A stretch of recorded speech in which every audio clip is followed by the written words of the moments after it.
Olá, esse é o podcast Filosofia Pop. Eu sou Murilo Ferraz e aqui comigo está o Marcos Carvalho Lopes. E hoje a gente recebe o professor de Filosofia da Universidade Federal do Sul da Bahia e organizador de vários livros sobre cultura brasileira, o Rony Silveira. Esse é o nosso episódio número 8 e hoje falamos sobre filosofia e cultura brasileira. Se você não conhece o nosso site, você pode visitar o filosofiapop.com.br e deixar o seu comentário lá, ou pode também enviar um e-mail para contato@filosofiapop.com.br. Obrigado aos ouvintes Marcos Ramon, do podcast Ficções, Emerson Carvalho, Luciano de Mendonça e Proto78 por deixarem seus comentários no iTunes. No Filosofia Pop, a gente pretende conversar sobre temas filosóficos em uma linguagem mais acessível. A ideia é usar também referências culturais, como filmes, músicas, programas de TV, para ilustrar alguns conceitos, dialogar com as coisas mais próximas da gente e aproximar essas ideias. A cada 15 dias, sempre às segundas-feiras, a gente vem aqui continuar essa conversa com vocês com mais um programa. Vamos então para a nossa conversa sobre filosofia e cultura brasileira.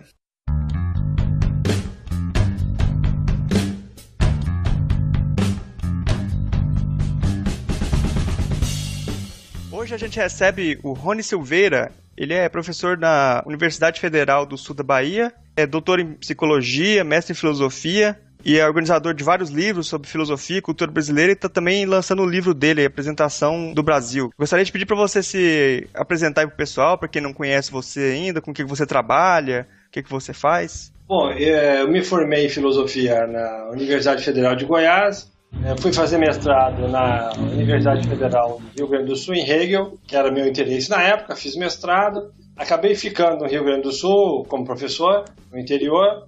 Depois acabei me envolvendo com estudos sobre memória e por uma dessas questões mais de ocasião, de oportunidade, acabei entrando num doutorado em psicologia para trabalhar com o tema da memória, porque não tinha orientação na filosofia na época, no Rio Grande do Sul. Então acabei me tornando doutor em psicologia, mas com uma formação toda em filosofia. É mais uma questão de ocasião e de oportunidade. É muito curioso, porque uma certa época estava conversando com um colega meu, éramos colegas de universidade, e nós estávamos notando, né, uma série de livros que estavam aparecendo com temas de cultura geral, né? Muitos livros americanos, por exemplo, que versavam sobre os Simpsons e a filosofia, ou Buffy, a Caça a Vampiros e a Filosofia, livros que pareciam para nós que não tinham até nem tinham muito atrativos, né? Mas começamos a pensar por que no Brasil nós fazia isso, por que a filosofia não conseguia dialogar com a cultura brasileira, né?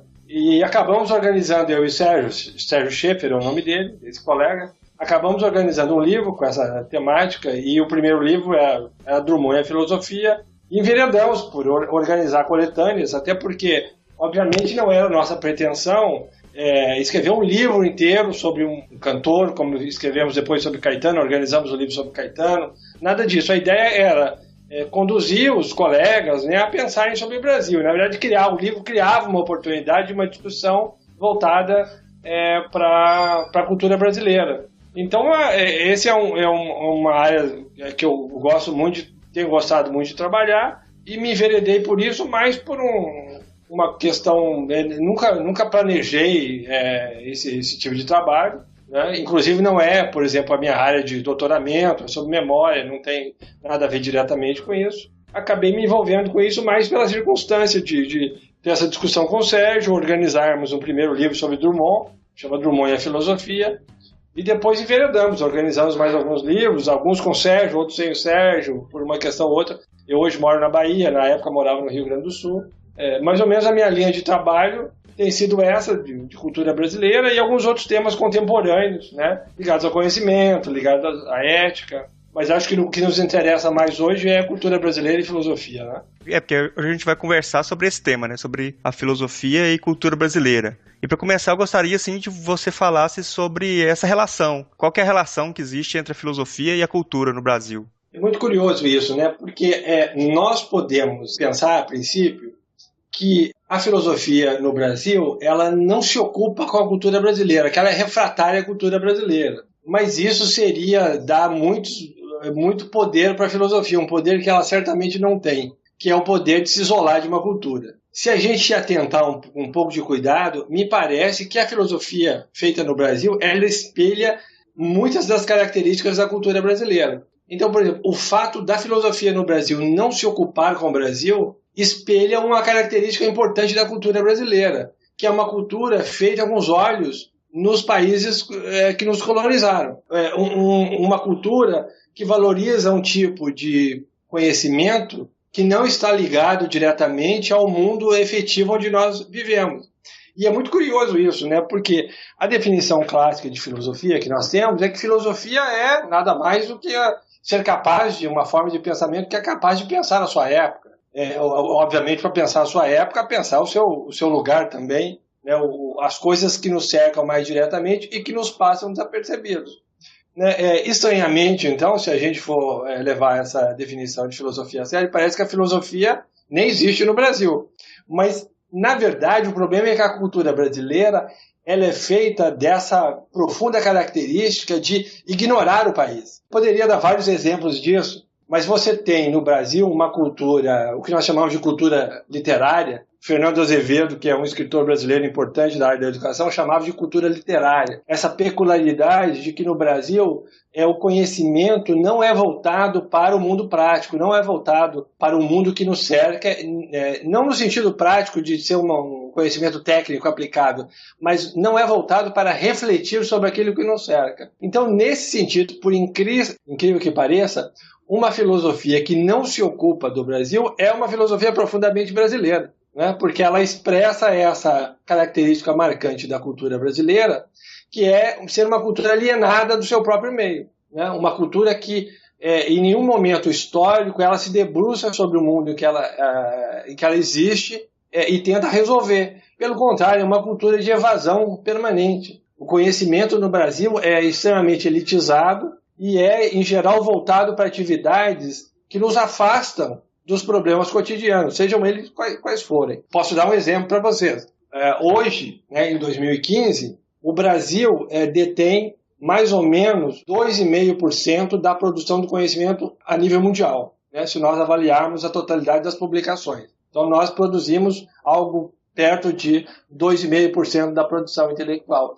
E nós temos 0,6% das patentes. Ou seja, naquele aspecto que é voltado para a aplicação, portanto, para a resolução efetiva de problemas brasileiros, daqueles problemas que caracterizam a realidade exterior, nós investimos desproporcionalmente se você comparar com aquilo que nós produzimos em termos de conhecimento bruto. Então, é um dado interessante que já define uma certa característica, que o problema da resolução efetiva de problemas brasileiros, daqueles problemas, aí sim eu estou falando de tecnologia, ele é muito difícil na cultura brasileira. E aí você vê, por exemplo, uma cultura universitária que também não valoriza isso. No meio universitário brasileiro, nós valorizamos publicações. Então você tem situações quase absurdas, que parecem obras de ficção. Eu presenciei na minha carreira acadêmica, trabalhei em várias universidades pelo Brasil, no Sul, me formei no Centro-Oeste, trabalhei no Nordeste, trabalho hoje no Nordeste, mas tem algumas situações absurdas,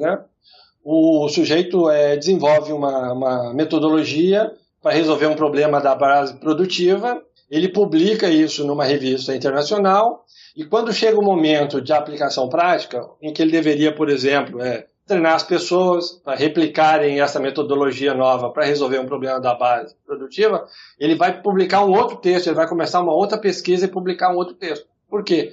Porque no meio acadêmico brasileiro você não valoriza e não pontua isso, a parte prática de extensão, de treinamento da população, de transferência de conhecimento para a base produtiva, isso não é valorizado. Então, de novo, você se depara com o mesmo problema. Nós produzimos conhecimento, mas nós não somos capazes de conectar o conhecimento com o mundo externo.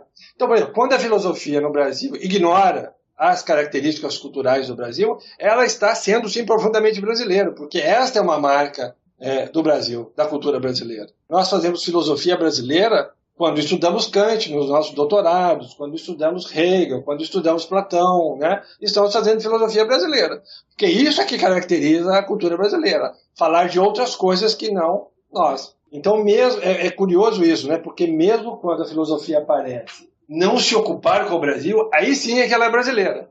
Então, talvez o que eu esteja tentando fazer não seja propriamente filosofia brasileira nesse sentido, porque isso sai um pouco do esquema cultural tradicional, de nos ocuparmos com outras coisas, menos com o Brasil. Eu acho que essa posição do Rony é muito interessante, essa tentativa de pensar a filosofia conectada com a aplicabilidade.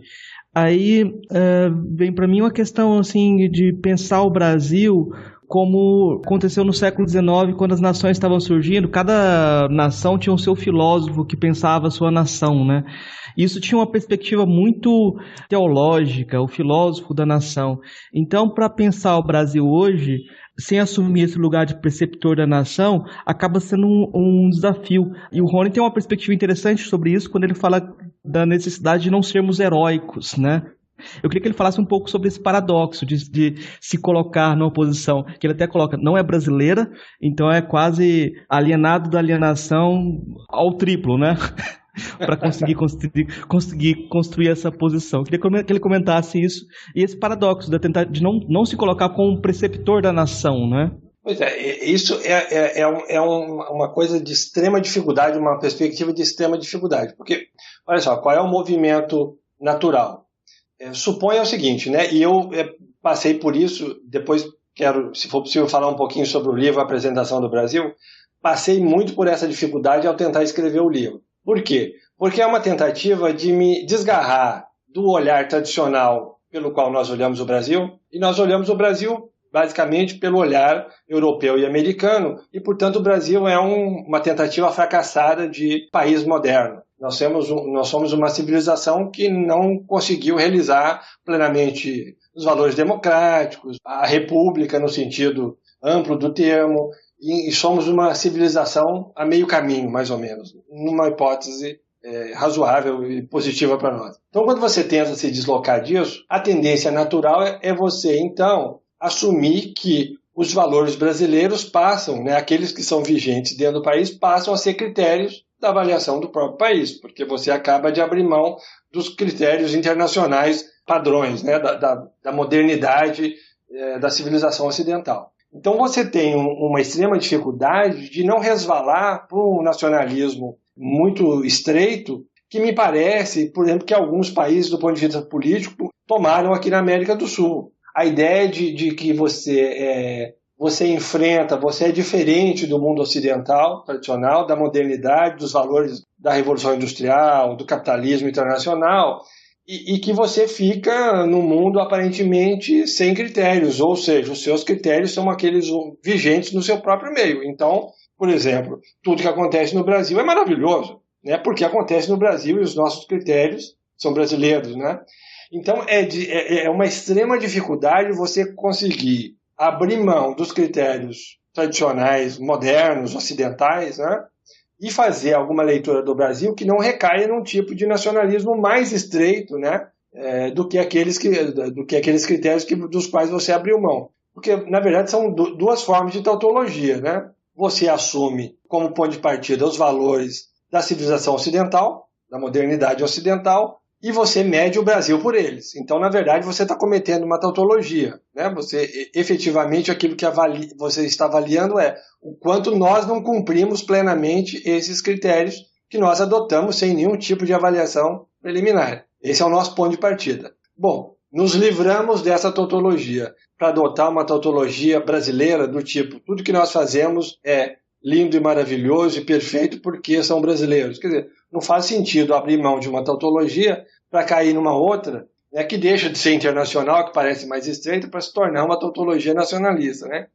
Então, assim, eu até digo no livro, né, eu caminho numa lâmina de uma faca. Obviamente, você tenta se livrar, fazer uma leitura do Brasil um pouco mais, digamos, amorosa, né, porque numa tentativa de compreender a lógica interna que leva o Brasil a ser o que ele é, ao mesmo tempo que você não pode simplesmente dizer, olha, está certo. Então, por isso que o livro se chama Apresentação do Brasil, né? Não é uma defesa do Brasil, é uma apresentação. Aí cabe a cada um de nós tomar uma postura. Diante do reconhecimento dessa lógica peculiar que é ser brasileiro, e que eu acho que é uma lógica diferente dos valores ocidentais modernos e contemporâneos, o que nos cabe fazer? O livro não avança em nenhuma dessas soluções. Infelizmente, eu acho mais prudente, pelo menos nesse primeiro momento, não avançar nisso. Agora, o fato de reconhecer uma lógica alternativa vigente no Brasil, ela permite, por exemplo, que soluções sejam formuladas de maneira contextual. Porque a velha lógica da crítica exterior feita a partir desses critérios ocidentais modernos, nós já sabemos o resultado. O resultado o Brasil é um país que não cumpriu plenamente os valores ocidentais, não cumpriu plenamente a ideia de república, não cumpriu plenamente os valores democráticos, ou seja, nós não cumprimos isso. Bom, mas nós não cumprimos isso há muito tempo. O país existe há 500 anos. E pelo menos há 200, quase 200, ele é independente. Ele caminha com as suas próprias pernas. Se nós não cumprimos, isso é sinal de que nós resistimos a esses valores. Né? E nós resistimos por quê? Porque os nossos valores, os valores predominantes no Brasil, não são esses valores. Nos custa muito sacrifício qualquer movimento de modernização. Então, quer dizer, agora, a dificuldade de fazer uma leitura, que é o tema da pergunta, né?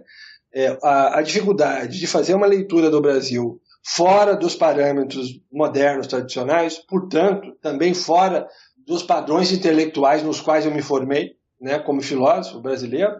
Eu me formei, como todos os filósofos brasileiros, lendo uma tradição filosófica do mundo ocidental. Então, me livrar um pouco desse conjunto de valores, embora eu os utilize como critérios de comparação, mas não como critérios de avaliação, me livrar disso sem resvalar por uma defesa singela de que o Brasil é um país maravilhoso e que o nosso modo de ser, tal como está, é muito promissor, muito interessante. Então, sempre, às vezes eu tenho a sensação no livro que eu mais oscilo de lá para cá do que propriamente que exista um meio termo possível nisso. Agora, a tentativa de ser heróico no sentido de, bom, a partir disso, então eu formulo um projeto alternativo de desenvolvimento para o país, me parece, nessa altura da época que nós vivemos, nessa altura da história, só para lembrar, né, no século passado nós passamos por 2 guerras mundiais, uma delas claramente motivada por projetos de civilização alternativos, né? Eu não tenho nem pretensões, nem coragem para me meter numa empreitada desse tipo. Acho que o risco de produzir sofrimento para pessoas não vale a pena. Então, pelo menos que a gente seja capaz de fazer um diagnóstico, né, uma leitura um pouco mais atenta para o que significa ser brasileiro. Isso talvez já nos forneça um contexto pertinente para formular soluções que não sejam a mera imposição de valores ocidentais, que, em geral, se nós olharmos para a história do Brasil, essas implementações não têm funcionado bem. As nossas tentativas de modernização a todo custo não têm dado bons resultados. O custo é alto, o custo humano é alto, o custo cultural é alto, e eu me lembro de uma frase do Melchior sobre esse assunto, dizendo uma coisa interessante, né?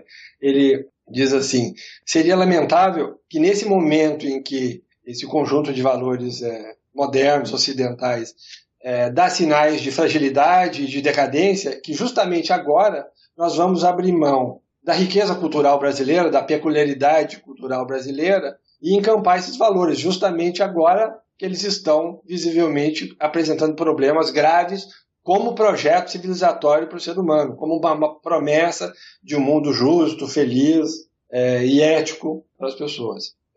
Então eu também acho que seria lamentável que nós, que bem ou mal resistimos, inclusive de maneira involuntária, porque ninguém pensou em resistir, pelo contrário, me parece que o Brasil tenta se modernizar, né, e tropeça nas suas próprias limitações culturais. Então não é nada heróico, não é nenhum tipo de resistência porque nós somos diferentes, nada disso, é mais uma resistência inercial dos valores culturais, né, que não se transformam. E eu acho que no livro eu consigo explicar um pouco essa lógica alternativa e por que há uma resistência desses valores. Acho que sim, há uma resistência, mas não é uma resistência heróica, é uma resistência inercial dos valores. Não são pessoas que se tornaram heróis da resistência à modernidade europeia e americana. Agora, a tentativa a tentação, melhor dizendo, de resvalar para o nacionalismo, isso é uma coisa que me preocupou no livro permanentemente, né?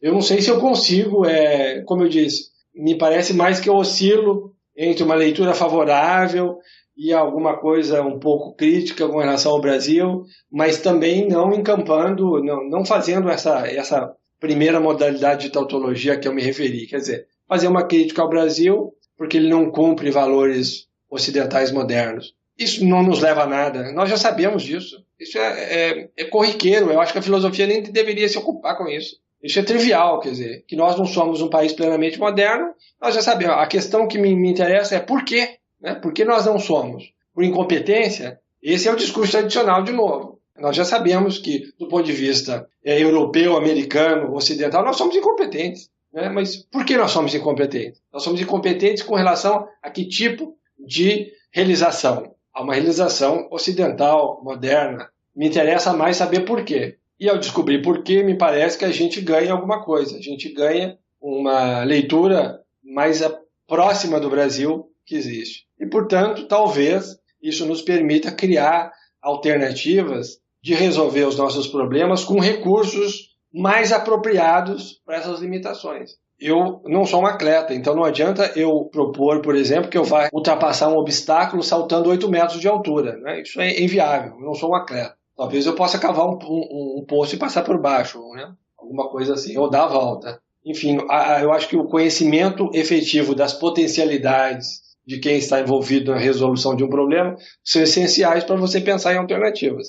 Me parece que a mera tentativa de adequar o Brasil a padrões modernos, ocidentais, não tem funcionado. Não é que não podem funcionar, o preço é alto e não tem funcionado, me parece que não tem funcionado. Eu dou vários exemplos no livro, né? Aí eu trato de educação, da questão da liberdade, da questão da ética, da questão da corrupção política, enfim, são vários assuntos que demonstram historicamente esses exemplos, né, de como o Brasil não cumpre efetivamente esses valores modernos. Mas eu tento explorar por que não cumpre, né, que isso me parece aí um ganho de reconhecer essas peculiaridades do mundo brasileiro. Parece que na sua fala sempre fica como definição do que é o brasileiro, assim, diferente do resto do mundo. E no livro você fala do Homo Brasiliensis, né, na apresentação do Brasil. O que seria esse Homo Brasiliensis? Bom, esse Homo Brasiliensis basicamente... Eu faço uma distinção no livro entre sujeito e indivíduo, né? Eu entendo que o Homo Brasiliensis é um indivíduo. E qual a diferença entre sujeito e indivíduo? Basicamente, o sujeito, que nós entendemos por sujeito, é um homem que se deslocou da sua própria condição. Né? Então, é um homem que vive uma tensão entre um projeto do que ele deve se tornar, portanto, um reconhecimento inicial daquilo que ele não é. É difícil mapear culturalmente qual é a origem disso. Você pode remeter isso até para a ideia do pecado original. Ou seja, nós, do ponto de vista cristão convencional, nós nascemos com uma deficiência, né, uma falha, e nós devemos, do ponto de vista ético, tentar reparar essa falha. Bom, obviamente, isso tem uma longa história, o cristianismo sofreu mutações, né, diversas, mas esse valor, aparentemente, ele molda a condição humana na modernidade de tal maneira que você tem esse sujeito. Então, você tem uma diferença entre o que a pessoa é e o que ela gostaria de se tornar. E entre esse processo que se abre, então, como a possibilidade do homem realizar esse projeto pessoal, é o que, por exemplo, nós chamamos de história. Né? A história envolve um projeto. Nós nos deslocamos no tempo em direção a alguma coisa que nós desejamos. O indivíduo não está no tempo. Por quê? Porque o indivíduo, e aí eu estou falando do Homo Brasiliensis, ele não sente essa falha original e, portanto, ele não está empenhado numa melhoria pessoal. Eu posso dar vários exemplos disso. Se as pessoas que estão ouvindo conhecem bem o Brasil, né, já notaram, por exemplo, a seguinte situação. Você está numa cidade do interior do Brasil e você vê uma pessoa caminhando. Esta pessoa visivelmente não está indo para algum lugar, ou ir para outro lugar não é a sua preocupação principal. Ela caminha, digamos assim, sem nenhum tipo de preocupação, ela caminha livremente.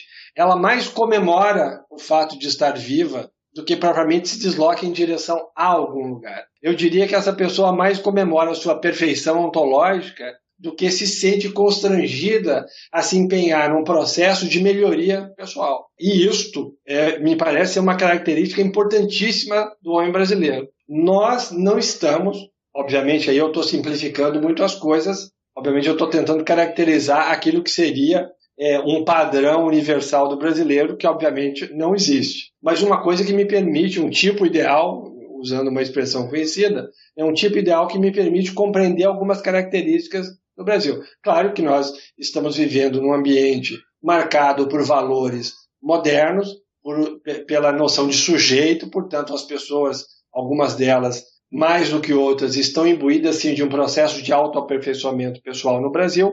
Isso a gente nota mais no sul do país do que no norte e do nordeste. De qualquer maneira, esse sujeito, esse homem, perdão, que eu estou entendendo como sendo o homem brasiliense, ele não organiza a sua vida em função de um autoaperfeiçoamento. Ele não está inserido no mundo histórico, nesse processo de há uma tensão, há um reconhecimento de uma situação negativa em que nós nos encontramos e uma situação positiva para a qual nós marchamos. Então, por exemplo, pode parecer estranho o que eu vou dizer, mas é visível, né, que para algumas pessoas no Brasil a miséria não é um problema. A miséria é um problema para nós, que adotamos um ponto de vista moderno, que nós formulamos um ideal do que o ser humano deve ter, deve possuir, o mínimo de dignidade, mas que, em geral, nós notamos que para algumas pessoas a miséria não é problemática, elas são plenamente felizes na miséria. Eu não estou defendendo a miséria, estou reconhecendo que para algumas pessoas isso não é um problema. Por quê?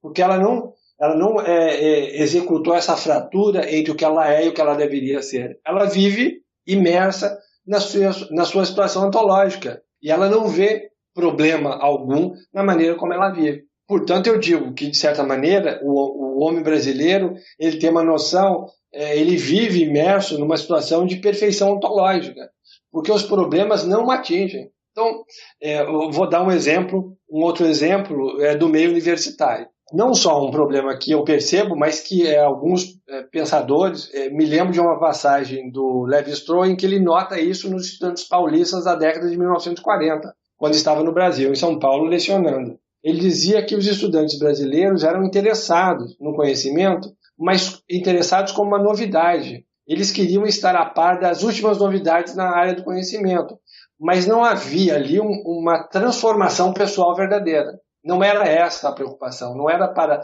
decidir como ser humano ou que direção você dá à vida humana a partir desse conhecimento. É uma questão de adereço, né? O conhecimento é um adereço, né? O conhecimento serve para que eu expresse que eu tenho conhecimento das últimas modas, das últimas ideias intelectuais que foram produzidas, né?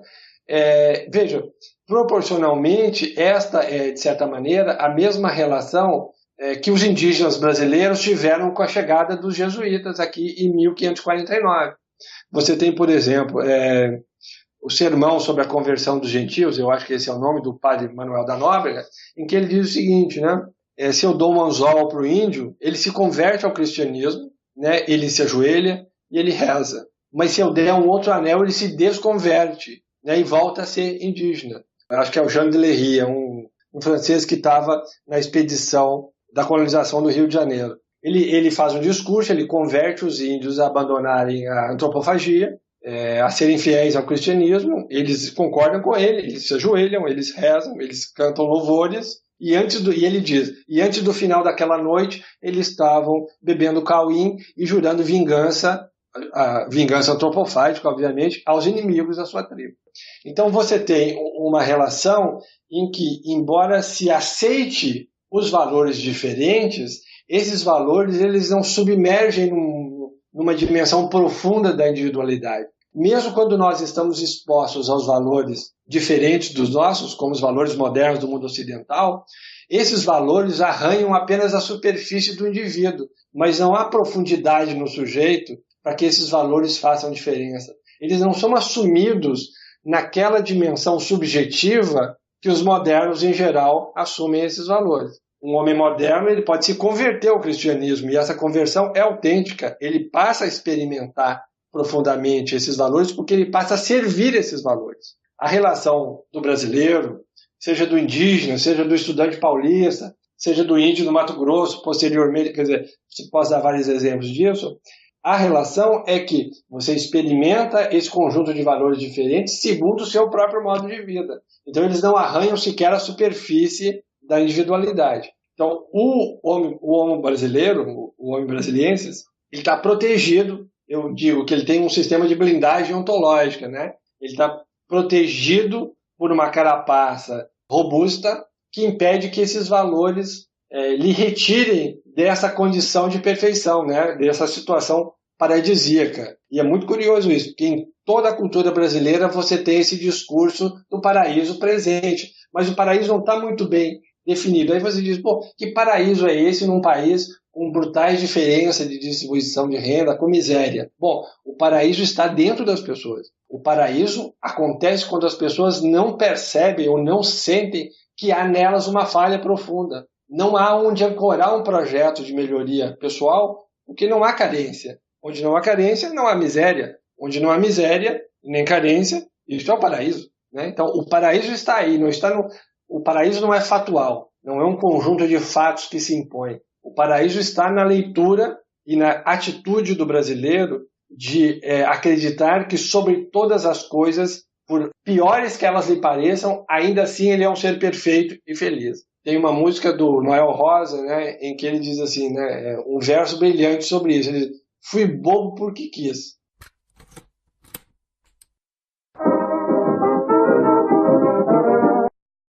Até no momento em que você seria rebaixado a uma condição indigna, em que os outros lhe fazem de bobo, você ainda pode afirmar, recolocando as coisas na sua verdadeira dimensão, ou seja, executando aquilo que nós dizemos de damos a volta por cima, ou seja, fazemos uma interpretação das coisas benéfica para nos mantermos plenamente blindados com relação a qualquer tipo de imperfeição ou de rebaixamento da nossa condição ontológica perfeita. E se você nota, por exemplo, esse é o mesmo tipo de atitude que um político brasileiro tem quando é flagrado em ato de corrupção, por exemplo. Ele nega permanentemente, ele inverte o sentido de qualquer fato, ele faz uma manobra semântica de tal maneira que a sua defesa se torne possível. Né? Eu me lembro, o Collor de Mello, Fernando Collor de Mello, quando foi cassado, ele assinou um termo, né, da cassação, tomando ciência da cassação, e ele vestiu uma camiseta que estava escrito assim, o tempo é o senhor da razão. Qual é a mensagem que eu entendo que ele estava transmitindo? Diz, ó, agora pode ser que eu pareça um corrupto, eu pareça um presidente ruim, mas ao longo do tempo, no futuro da história, algum dia vão reconhecer que eu tenho razão, né, e que eu não sou nada disso. Ou seja, há sempre a possibilidade de que nós não sejamos tragados pelos fatos negativos que rebaixam a nossa dignidade, a nossa moralidade. O brasileiro sempre tem essa tendência de dar a volta por cima. É sempre possível, num futuro ou num outro contexto, em que eu me dê bem, em que eu saia dessa situação por cima. O malandro brasileiro nada mais é do que essa figura que, por uma série de estratégias semânticas, sempre fornece aos outros uma leitura positiva de si mesmo. Dar a volta por cima, sair-se bem, dar um jeitinho, sempre é essa capacidade criativa, e isso sim é uma virtude brasileira, de criar um contexto, uma virtude brasileira para os critérios brasileiros, de criar um contexto que lhe seja sempre favorável, mesmo naquelas condições que parecem mais adversas. Então o Noel Rosa é muito brilhante quando diz, fui bobo porque quis. Se tem alguém que pode me fazer de bobo, sou eu mesmo. Mas essa condição não me rebaixa. O que me parece que caracteriza o homem brasileiro é essa capacidade de, acima de todas as circunstâncias, acima de qualquer situação degradante, que nos parece degradante, manter-se superior. Né? Bom, não sei se seria mais ou menos nesse sentido, que, por exemplo, quando o cidadão normal, comum brasileiro, reclama da corrupção do governo, por exemplo, parece que ele está muito mais descontente de ele não estar participando do esquema do que de mudar a dinâmica como as coisas funcionam mesmo. Ele não quer uma mudança, mas ele queria estar incluído no esquema, né? Queria estar um malandro também. Porque você veja bem, você exigir, né, que as leis funcionem para todos significa que ela também vai funcionar para mim. Né? Ela deveria funcionar para mim. E nesse sentido, a validade incondicional da lei, que não faz distinção entre as pessoas, me prejudica e me rebaixa. Porque ao invés de usar a lei a meu critério, quando me convier, né, e quando não me convier eu não uso, que é a prática do Brasil, ela deveria se impor, né, ou seja, ela deveria se converter num valor objetivo para todos. Mas ninguém no Brasil, na verdade, quer isso. As pessoas querem, na verdade, preservar a sua condição de não se submeter de maneira imperativa a qualquer outro valor externo. Porque isso é rebaixar as pessoas. Você reconhecer que há um valor externo superior a você, é uma maneira de rebaixar o indivíduo. Portanto, dizer que ele, né, não é tão elevado assim, não é tão perfeito, que ele precisa de um projeto de melhoria pessoal, ele precisa se converter em outro tipo de ser que ele já não é. Então, na verdade, eu concordo com o que você está dizendo, quer dizer, há muito a gente, em geral, reivindica o fim da corrupção, a validade incondicional da lei, mas nós sabemos que a corrupção no Brasil não é um problema de um partido político, de outro, de um tipo de político.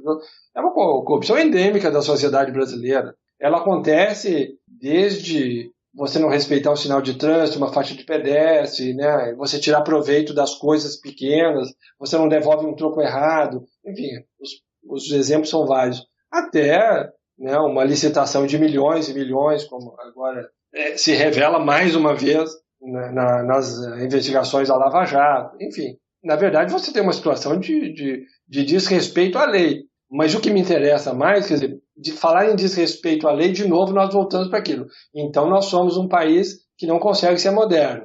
Esse é o discurso padrão. Eu estou interessado em por que não nos tornamos modernos? O que nos impede de nos tornarmos modernos? E aí eu tenho uma resposta boa para dar. Tornar-se moderno é tornar-se um homem menor do que nós somos. Tornar-se menor é reconhecer que nós estamos subordinados a um valor que é maior que nós. Seja o valor da sociedade, o valor da justiça, o valor da ética.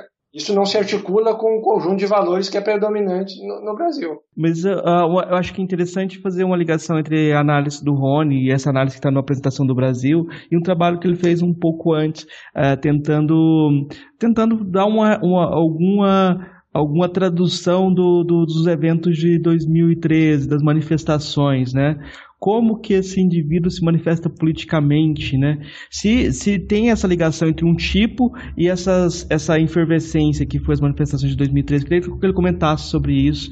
Pois eu me lembro que eu fiz um comentário uma vez, acho que numa outra conversa, quando os eventos aconteceram, né, de 2013, me pareceu que, por exemplo, que nós estávamos, obviamente estava me lembrando do movimento Occupy, né? Do próprio evento do site Wikileaks, né? Esse movimento de maior transparência, de exigência de, digamos assim, reduzir uma certa legitimidade da ação do Estado a uma ética parecida com a ética dos indivíduos, né? Então, de certa maneira, questionar a legitimidade do Estado para ser desonesto, para fazer espionagem, para, inclusive, cometer assassinatos, né, de interesse nacional. A gente sabe que isso acontece. Me pareceu que nós estávamos alinhados com isso. Mas eu, analisando com mais cuidado, talvez entendendo, estava escrevendo a apresentação do Brasil, talvez entendendo com um pouco mais de carinho o Brasil, né? Eu acho que não. O que me parece que acontece, talvez eu não tenha uma leitura muito positiva dos eventos, né? Talvez muito otimista. Não que eu não pretendo nem concordar nem discordar dos eventos, obviamente são manifestações políticas e eu acho que talvez eu não seja otimista do ponto de vista da interpretação que eu faço dos eventos.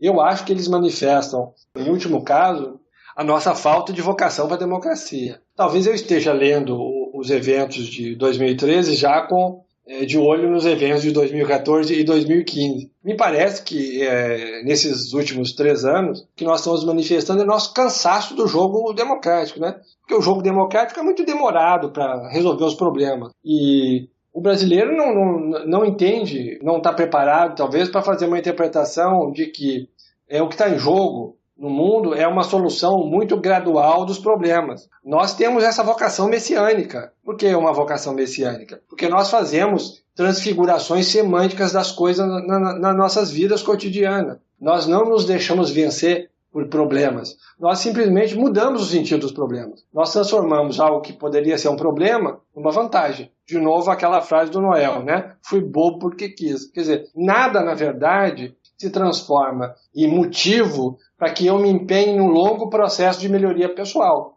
E me parece que o Brasil também não tem esse talento, né? Aí eu estou analisando, fazendo o mesmo tipo de raciocínio que serve para o indivíduo brasileiro, para o país como um todo.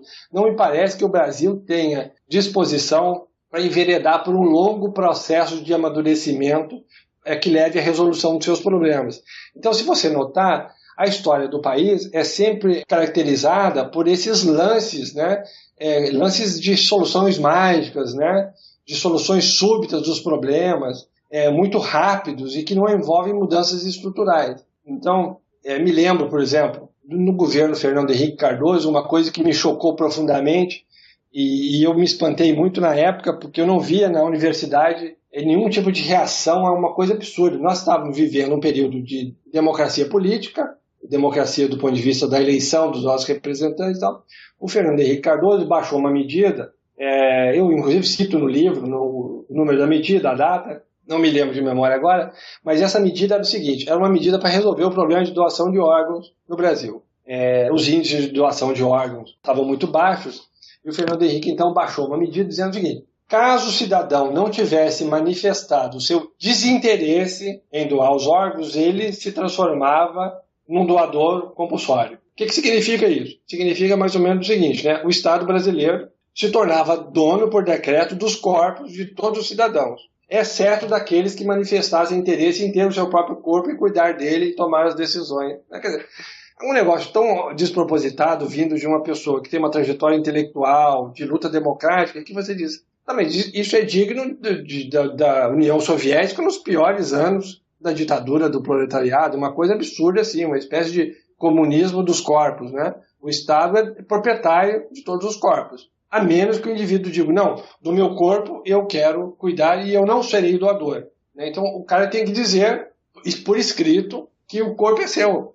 Então, quer dizer, você vê essas manifestações de falta de profundidade dos valores democráticos na vida política, né, e na vida cotidiana dos brasileiros. Então, assim, a maneira como eu interpreto os eventos de 2013, 2014, 2015 é o seguinte: a vida democrática, né, digamos, o jogo político democrático no Brasil, esse é o período de maior duração da vida democrática do jogo político. Eu acho que as pessoas estão cansadas disso. Eu, por exemplo, eu não era nascido em 1964, mas vendo os últimos eventos do Brasil, eu entendo perfeitamente o que leva a um golpe militar, né? Porque essa insatisfação constante com tudo, essa insatisfação constante com a demora com que as coisas se resolvem, essa insatisfação com as investigações que revelam a corrupção no Brasil, e muitas investigações terão que ser levadas a termo até que parte da corrupção venha à tona, e ela jamais virá toda, porque é uma questão endêmica no Brasil, né? Ela é geral pela sociedade toda. Ou seja, mesmo quando as instituições do mundo democrático, uma justiça independente, por exemplo, elas começam a funcionar, justamente aí a gente se cansa do jogo democrático. Isso é lento. A solução para esse problema dentro das regras da democracia é lenta. E isso, digamos assim, isso contraria os valores predominantes no Brasil. Nós queremos soluções imediatas. O nosso messianismo é muito profundo. Nós queremos uma prestidigitação semântica instantânea. Eu quero que os problemas se resolvam assim, rapidamente, num estalar de dedos. Isso se reflete também no futebol, né? Quando seu time tá ruim, troca o técnico, que é a solução mais fácil, né? Perfeito o seu exemplo, né? Se você analisar, isso perpassa toda a sociedade brasileira, né? Exatamente. No futebol você tem essa tradição. O time tá ruim, troca o técnico. Quer dizer, é um gesto súbito de mágica que vai resolver os nossos problemas. Não é o esforço continuado, não é o processo histórico, é a mudança semântica abrupta, né? Aqui não, mudamos de perspectiva. A gente tem vários exemplos, né? Talvez o nosso exemplo mais dramático seja, inclusive, do futebol, o final da Copa do Mundo de 1950, né? Que nós éramos, para nós mesmos, para a imprensa e para todo mundo, nós já éramos campeões antes do jogo. Só que, infelizmente, não combinamos com a outra parte, né? Que resistiu e aí nós nos deprimimos barbaramente, porque a realidade não está de acordo com aquilo que nós imaginamos que ela poderia nos trazer. Então eu acho que, na verdade, a situação atual do Brasil é um cansaço do jogo democrático, né? É um cansaço do tipo, isso demora muito, né? Esse processo é muito demorado, muito longo, né? As pessoas têm que fazer esforço permanente, essa coisa da vigilância do cidadão, entendeu? O cidadão brasileiro que tem que vigiar as coisas. O brasileiro não tem vocação para essa vigilância contínua de político, de relações de consumo. Poxa, Eu fico pasmo, né? Assim, eu às vezes demando serviço de empresas privadas, não funciona, as empresas não conseguem prestar o serviço, né? Não é porque é um serviço público que não funciona. Não, isso aqui não é um capitalismo, né? As empresas não prestam serviço, elas tentam sacar o seu dinheiro sem prestar o serviço, né? Então, por exemplo, eu tento há exatamente um ano conseguir uma assinatura de TV a cabo. Eu não consigo. Eu consigo que o início da cobrança, a fatura chegue, mas não consigo que o serviço chegue. A cobrança já começou 3 vezes e eu arduamente consegui cancelar as cobranças, mas o serviço jamais chegou. Então, o que eu vejo no brasileiro é essa falta de paciência, essa falta de habilidade para lidar com processos que envolvem a constituição daquilo que o sujeito moderno se especializou, quer dizer, né, ele escolhe um determinado conjunto de valores e ele consegue transformar gradualmente a sua vida, ele consegue fazer com que a sua vida se aproxime desse ideal. O indivíduo quer se tornar ético e ele se esforça ao longo da sua vida para construir um padrão de ação que reflete esse conjunto de valores.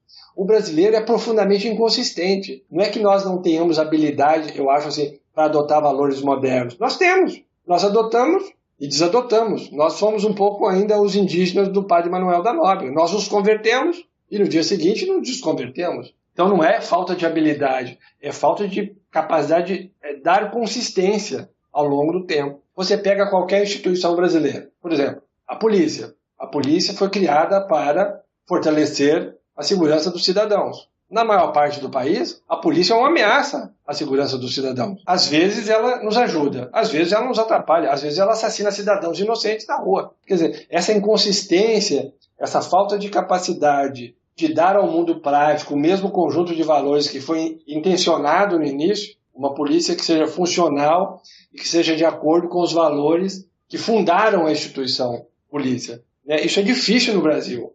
Então, por exemplo, você cria um determinado organismo, você cria uma universidade para desempenhar determinada função. 5 anos depois, se você for analisar, metade da força do trabalho das pessoas está sendo usada para outra coisa. Então, esse padrão de inconsistência permanente. Então, por exemplo, é claro que, do ponto de vista político, isso a longo prazo, dá na seguinte situação que nós vivemos hoje, né? Essa coisa embora eu não ache que vá acontecer golpe militar nesse momento, mas essa sensação de que o mundo político está todo corrompido, está esgarçado e precisa ser refundado, nós temos que começar de novo do zero. Não sei como, né? Enfim, da onde vão tirar os políticos? Talvez a gente tenha que criar um programa mais políticos também. É porque os políticos não vêm de fora, né? Eles vêm da própria sociedade. Pois é, então quer dizer, porque da sociedade que nós temos, vão sair políticos com as mesmas características. Então, assim, essa necessidade de refundar as coisas, né, é uma cultura de golpe, é uma cultura de mudanças súbitas, de fazer mágica. Então, por exemplo, quando nada no Brasil funciona, o cara cria uma lei. Uma lei, por exemplo, como essa que eu citei do Fernando Henrique. A lei não tem nenhum efeito prático, pelo contrário, essa lei, inclusive, esse decreto foi anulado, porque o que se verificou foi que diminuíram as doações de órgãos, porque os médicos não tinham coragem de executar o decreto, entendeu? Não eram capazes de, contra a vontade das pessoas, de pegar um órgão que a pessoa não tinha doado de verdade, de maneira voluntária. Então, ao invés de você investir nas mudanças culturais, por exemplo, nesse caso da doação, fazer campanha de conscientização para convencer a pessoa da importância do órgão ser doado para uma outra pessoa, a sobrevida que essa outra pessoa vai ter, o bem que você pode fazer para o próximo, você, por decreto, tenta resolver o problema. Quer dizer, uma demanda permanente por mudanças súbitas. Olha, mudança súbita na política chama-se golpe de Estado, né, revolução, né, ou seja, o Brasil anseia por isso. Né? Eu espero que não aconteça. Realmente espero que não aconteça. Agora, claramente, a maioria da população anseia por uma mudança súbita. Esse governo que aí está é corrupto, esses políticos que estão aí são corruptos, mas sempre se pensa num salvador que venha limpo. Mas todos os políticos que estão na política hoje estão contaminados pela prática absolutamente bem distribuída da corrupção no sistema político brasileiro, porque não é só no sistema político. Mas então, quer dizer, o brasileiro tem essa expectativa da mudança da mágica, né? Do pensamento mágico. Muda-se tudo. Faça uma mudança. Vamos começar de novo. Vamos contratar um novo técnico. vamos mudar o técnico. Não é à toa que não teve só um golpe, né, no Brasil, né? Já tiveram vários, né? Então, a minha leitura, que eu disse, a minha leitura talvez não seja uma interpretação das mais otimistas. Eu acho que isso expressa a nossa necessidade de uma mudança súbita no mundo político. Nós estamos cansados disso já. São muitos anos de democracia, esse joguinho de ganhar muito pouco. Por exemplo, é inegável que o Brasil evoluiu em termos de distribuição de renda. Nós acabamos de sair do mapa da fome, que é um mapa, não é feito, os indicadores não são feitos por brasileiros, né, da ONU, um mapa independente, quer dizer, há, pelos observadores internacionais, melhoria nas condições da população mais pobre no Brasil. É um governo que tenta fazer inclusão social de maneira inegável. Mesmo assim, nós entendemos que é um avanço lento, insuficiente, nós queremos reverter 500 anos de expoliação e governo da elite para a elite em 20 anos. Entende? Então, claro, isso não é possível de ser feito, né? Você não pode, se você não usar a força, de novo, se você não usar a força, você não consegue reverter isso. O jogo democrático é um jogo lento, de ganhos e perdas, né? Vejam só, a parte mais conservadora da política brasileira hoje é o Congresso Nacional. Como é que você vai fazer mudanças, e muito mais mudanças súbitas, contra um Congresso que é conservador e que foi eleito pela maioria da população, que tem legitimidade para ser conservador. Ele tem legitimidade para isso. Então é natural que ele emperre os avanços. Mas, enfim, eu vejo que os eventos dos últimos 3 anos, o que eles denotam é cansaço com o jogo político democrático, com a lentidão do processo histórico de melhoria que faz parte de toda a democracia, né? De ganhos e perdas, de avanços, de recuos. Eu sei dos projetos todos do Drummond é filosofia, Caetano é filosofia. Então, eu sei também muito bem que agora você está montando um projeto sobre religiosidade brasileira e filosofia. Que parece ser um projeto muito interessante, né? Então eu queria que você falasse sobre o que você está pesquisando agora. Como é que você está pensando essa questão da religiosidade na Bahia? Como você está pensando essa religiosidade brasileira com essa novidade que você traz, que eu acho que é uma grande interpretação essa da perfeição do brasileiro? Como que isso se liga, por exemplo, com a apresentação do Brasil? Olha, só para dar para o ouvinte uma certa noção dos livros que nós organizamos, né? Eu disse que eu havia organizado inicialmente aquele livro, Drummond e a Filosofia, foi o primeiro livro que eu organizei com o Sérgio Schaeffer. Depois nós dois organizamos Caetano e a Filosofia, então fomos da poesia para a música popular brasileira. Depois organizamos um livro, O Cinema Brasileiro e a Filosofia. Depois disso, eu organizei sozinho um livro, O Futebol e a Filosofia. Depois organizei novamente com o Sérgio e com Renato Nogueira, um professor da Federal Rural do Rio de Janeiro, o Samba e a Filosofia, que foi lançado agora em 2015. E estamos preparando a religiosidade brasileira e a filosofia. A religiosidade brasileira é um elemento importantíssimo da cultura brasileira, né? Você tem um tipo de interseção religiosa no Brasil, a gente chama de sincretismo, talvez seja o termo mais adequado, embora alguns critiquem o termo, né? Diz que, na verdade, há algumas máscaras aí, né? Nada mais do que isso. Mas você tem um tipo de relação com o fenômeno religioso muito típica, que é muito específica do Brasil, né? E que, por exemplo, o catolicismo que veio para o Brasil é um catolicismo que em nenhum momento ele exige uma reverência muito profunda dos crentes, né? Isso tanto é notável em festas religiosas, por exemplo, portuguesas, né? Você tem historiadores narrando essa relação do português com a religião, essa ideia da proximidade com os santos, né? Mas você tem os outros, por exemplo, não só esse fator do catolicismo, então essa pouca reverência, né? Mas você tem também, tanto do ponto de vista das religiões de matriz africana, como das religiões dos índios brasileiros, religiões politeístas, em que as relações de proximidade entre os deuses e os homens são muito grandes também. Então você tem uma conjunção de um tipo de religião que não exige do crente, por exemplo, aquele tipo de reverência rigorosa, aquela observância ao preceito, né? O respeito ao dogma, por exemplo, que é típico das religiões que influenciaram a Revolução Industrial na Europa e que levaram, por exemplo, à colonização americana. Estou falando, obviamente, do cristianismo reformado, da reforma protestante. Então você tem uma religião que que, digamos assim, ela favorece muito a manutenção desse sistema de valores, dessa blindagem ontológica, como eu chamo, né, em torno do homem brasileiro. Em nenhum momento a religião se impõe como uma obrigação da aceitação de um valor que é superior ao ser humano. Veja só, mesmo no plano da religião, você tem muitas essas relações maternais, né, a nossa predileção, inclusive do ponto de vista do catolicismo, pela Virgem Maria, do que propriamente uma relação direta com Deus, ao contrário dos protestantes, né, cuja relação é direta com Deus, não é com nenhum de seus intermediários, nem com pastores, nem com santos de segunda ordem. Então, você tem no Brasil a permanência desse tipo de crença religiosa. Você tem no Brasil um fenômeno fantástico, né, que é, digamos assim, a imersão nesse contexto de sincretismo de várias religiões, de uma religião nova, segundo os historiadores, datada do século XX, estou falando da Umbanda, que não é a mesma religião que o Candomblé, esse sim de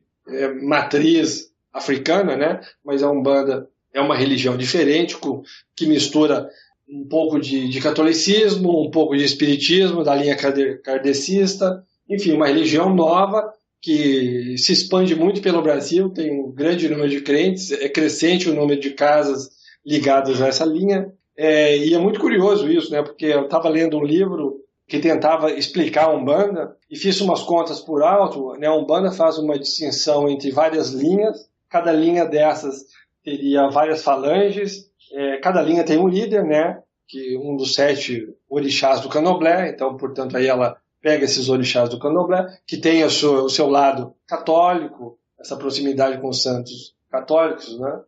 Mas o curioso da Umbanda é que essas linhas, elas são, digamos assim, pirâmides, né? Elas são compostas de várias entidades, falanges que, numa conta rápida que eu fiz, as entidades listadas, né, obviamente não foram listadas nominalmente, mas a descrição numérica passava de 950 mil nessas 7 falanges. Quer dizer, é uma dispersão do fenômeno espiritual, né, quase inumerável. Ou seja, cada um pode incorporar o seu próprio santo, a sua própria entidade. Ela é quase um atendimento individualizado. Ela permite que cada pessoa experimente esse contato religioso e o processo de possessão, quer dizer, uma experiência profunda com o fenômeno religioso, de possessão, o transe, que nós chamamos de transe, de uma entidade que é peculiar, que só você, entre todos os seus conhecidos, incorpora. Quer dizer, de novo, é uma religião muito próxima, que se aproxima muito do valor empírico, quer dizer, a pessoa, não é a pessoa que se move em direção a um valor superior, mas é a entidade que, claro, aparentemente dotada de um poder, ela se adequa a uma situação, ela se aproxima da existência cultural daquele cidadão, ela fala a língua daquela pessoa, ela se comunica diretamente com ela. Então é muito curioso, porque você tem um fenômeno religioso atual, do século XX, né? Enfim, que tem um grande poder de expansão a partir da década de 40 do século XX, e que ele parece falar a língua do brasileiro, quer dizer, é um fenômeno espiritual sem a imposição de valores muito rigorosos. Você tem, claro, uma preocupação das congregações umbandistas, das federações umbandistas de estabelecer critérios, mas você imagina, num universo de mais de 950 mil entidades, não é possível você fazer tratados de teologia,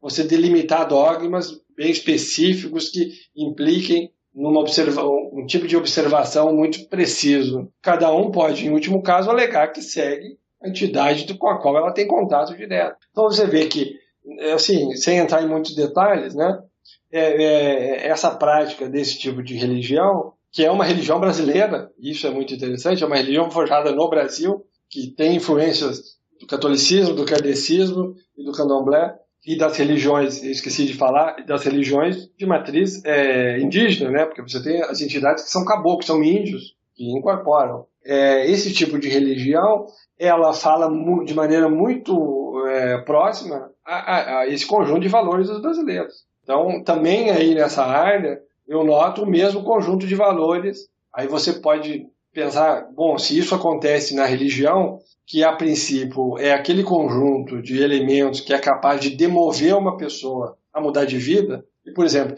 eu acredito que se há um processo de modernização no Brasil, eu falo sobre isso no livro, se há um processo de modernização no Brasil, ele, por exemplo, não está sendo feito primordialmente, por exemplo, dentro das universidades brasileiras com o processo de educação.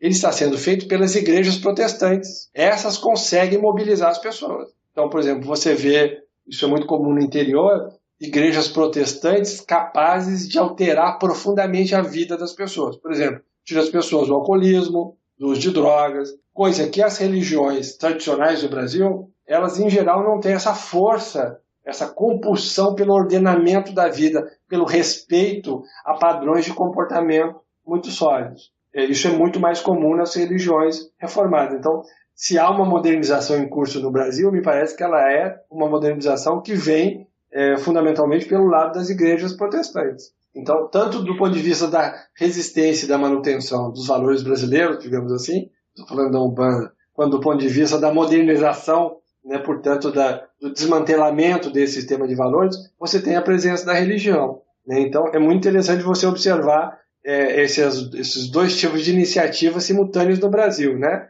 A modernização, que me parece que vem aí ganhando força através da conquista de fiéis pelas igrejas protestantes, e você tem a expansão da Umbanda, que parece falar uma língua contrária, quer dizer, uma adequação da religião à realidade cultural do brasileiro. Essa característica do brasileiro, por exemplo, pode aparecer quando o católico aqui, você conversa com ele não é incomum ele falar, por exemplo, em outras vidas, em próxima vida, mesmo ele sendo católico, né? Sim, sim. Não, e o curioso é que nós não percebemos contradição nenhuma nisso, quer dizer, nós não lemos o dogma como dogma, né? Então, assim, eu sou espírita, mas por via das dúvidas eu passo na igreja uma vez por mês só para me garantir. Quer dizer, a gente não lê o dogma, né? Ou seja, a religião serve as pessoas. Não são as pessoas que servem a religião. As pessoas não fazem reverência à religião, aos valores religiosos, né? A religião é um elemento a mais que pode me trazer benefícios nessa vida ou na outra, ou não. Enfim, mas você nota claramente que a religião está a serviço do bem-estar da pessoa. Isso é muito comum no Brasil, né? Tem pessoas que frequentam 3, 4 tipos de religiões diferentes ao mesmo tempo e não vê nenhuma incompatibilidade, nenhuma contradição nisso, né? Não percebe a inconsistência. Ela não é guiada por um único conjunto de valores uniforme que se expande por toda a vida do indivíduo. Ela não marca todas as dimensões da vida. Ela marca uma que outra ali é marcada por outro elemento, que, se você notar, é o mesmo problema da corrupção. Eventualmente vale um valor, mas quando eu posso me beneficiar, aí eu posso trocar esse valor por um outro, que para mim é mais importante. Né? Quer dizer, essa maleabilidade com relação aos valores. Os valores se adequam a nós, e não nós nos adequamos a valores. Eu acho que a gente já cobriu a maioria dos assuntos aqui. Eu gostaria de ver se você quer falar mais alguma coisa para encerrar, assim, para dar um fechamento. Não, acho que, enfim, não me ocorre nada que eu queira dizer assim. Quer finalizar alguma coisa aí, Marcos? Fazer uma pergunta para encerrar? Não, acho que já fez um percurso bem bacana desde o início, assim. Vamos partir para as indicações, então. Rony, você trouxe alguma coisa para indicar pra gente? Modéstia à parte, eu praticamente falei do livro, né? Então eu vou indicar o livro, né? Olha só, a vantagem da leitura do livro é que o livro foi lançado apenas em e-book e o livro está disponível para download. Você paga para ter acesso ao livro. Eu não tenho aqui o site de cor. A gente coloca lá no site, não tem problema não. Ok, no site, né? No meu site, na seção livros, o livro está lá para download gratuito. O livro, além das questões às quais eu fiz referência, ele envolve outras questões de natureza ligada à teoria do conhecimento, a representação da natureza que nós temos, essa questão do paraíso que é muito presente, né? Não só nos discursos sobre o Brasil, mas na própria mentalidade brasileira. Eu diria que é quase um comentário paralelo à cultura brasileira, né? Essa referência a ser um paraíso, a ser um país do futuro. Isso tudo tem uma explicação, eu tento dar explicações para esses elementos todos que fazem parte da nossa vida cotidiana como brasileiros. É comum a gente falar que o Brasil é uma promessa para o mundo, é um país do futuro. Falo sobre futebol no livro. Também quem quiser, depois no próprio site onde tem esse livro para fazer o download, o livro completo na íntegra, tem as coletâneas que o pessoal pode conferir. Em geral tem um capítulo disponível para leitura mas esses livros estão editados por editoras, né, comerciais, que vendem os livros, então aí, para ter acesso ao livro completo, as pessoas teriam que comprar. No caso de apresentação do Brasil, não, o download é livre do texto integral, então eu recomendo a leitura do livro. Acho que o livro permite uma aproximação, pelo menos, né, de uma compreensão do Brasil a partir de um olhar um pouco mais cuidadoso com as nossas características culturais. De certa maneira, eu estou invertendo aquilo que é a prática da filosofia brasileira, né, que é a prática de tratar de outros assuntos, né, mas nunca do nosso contexto. Mas eu acho que a leitura é interessante porque ela talvez permita, né, talvez eu esteja insistindo no termo, mas esse termo é importante, né, uma perspectiva um pouco mais amorosa de olhar para o Brasil, sem resvalar para aquele tipo de nacionalismo ao qual eu já me referi antes, mas um pouco mais de cuidado, porque eu acho que o que se passa na cultura brasileira é um tipo de resistência. Repito, não resistência heróica de pessoas que têm consciência da resistência, nada disso, mas um tipo de resistência muito sofisticada, inclusive, muito sofisticada porque ela é manhosa, né? Ela é muito brasileira nesse sentido. Você imagina todo o contexto, digamos, o mundo que dá certo lá fora, o contexto internacional no qual nós estamos inseridos, é um mundo pautado por valores modernos, né? É a ética do trabalho, é a ética do capitalismo, é a ética do consumo. Você estar exposto a isso e não ter ainda, digamos assim, não ter sido ainda plenamente colonizado por esses valores, deve indicar algum processo de resistência cultural muito forte. Mas uma resistência que não se caracteriza, e isso eu trato no livro com certo detalhe, que não se caracteriza como uma mera oposição. Nós não nos opomos aos valores modernos. Assim como os indígenas brasileiros jamais se opuseram aos valores cristãos, né? Eles se ajoelhavam, rezavam, e no dia seguinte realizavam um ritual antropofágico. Não há contradição. É o mesmo padrão de comportamento que eu acabei de citar com relação à religião. Nós não percebemos contradição. Nós não levamos a vida assim tão a ferro e fogo, tão a sério, que um dogma, né, entre em contradição com o outro. Você quer indicar alguma coisa, alguma referência cultural também? Alguma música, alguma coisa para os ouvintes? Olha, eu recomendaria, por exemplo, eu acho que um sambista que foi fundamental para desenvolver essa compreensão do Brasil, eu acho que foi uma compreensão das letras do Noel Rosa, né? Para mim um sambista que tem uma capacidade de síntese fantástica, né, dessas características no Brasil. Quer dizer, ouvindo com atenção as letras do Noel Rosa, na época de sistematização desse estilo musical brasileiro que é o samba, você nota essas características em jogo, né, na obra do Noel. Isso que eu chamei de blindagem ontológica, essa manipulação semântica do mundo, que não é aquela, digamos assim, manipulação tradicional do mundo feito pelo mundo ocidental, que a gente chama de técnica, né? Essa manipulação semântica do mundo, isso tudo está muito explícito na obra do Noel Rosa. Eu recomendaria ouvir Noel Rosa.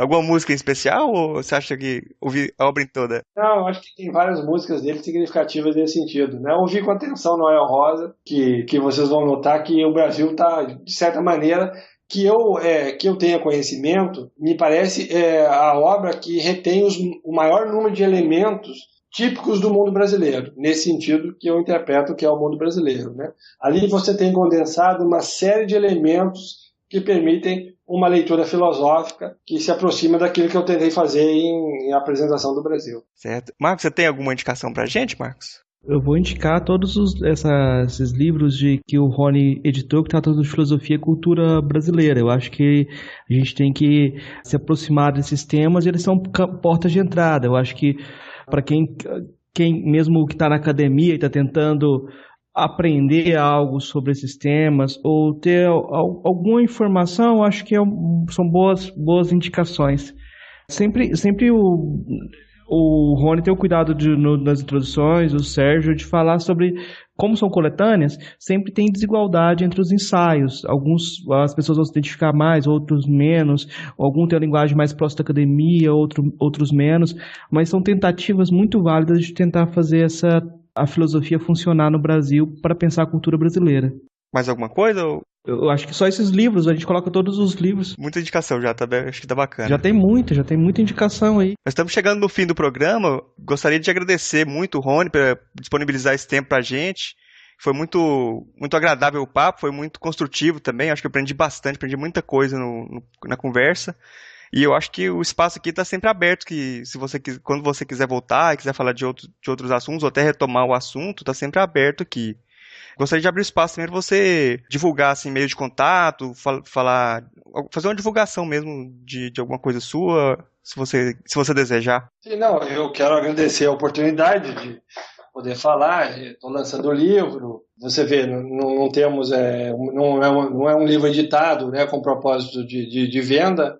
Então sempre é difícil a divulgação também, né? Então o livro está disponível no meu site, as pessoas podem entrar, tem lá meio de contato, se alguém quiser discutir alguma questão mais particular. Ainda não criei um blog para isso, mas devo fazer isso em seguida. Mas se não, por e-mail eu estou disponível, tem lá o meu e-mail, né? Tem outras publicações, se alguém se interessar.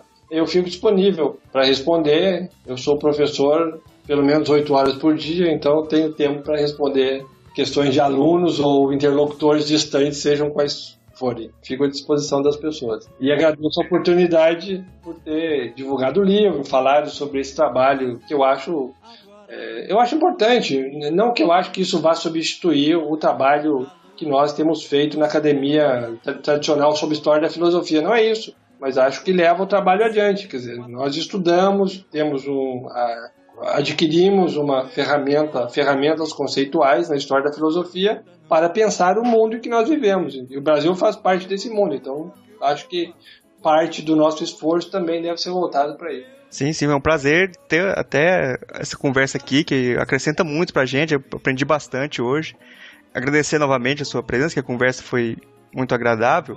Eu vou pedir aqui para os ouvintes que estão acompanhando a gente aqui para comentar lá no site, no filosofiapop.com.br, que a participação da galera é sempre importante para dar uma força para a gente continuar o trabalho também.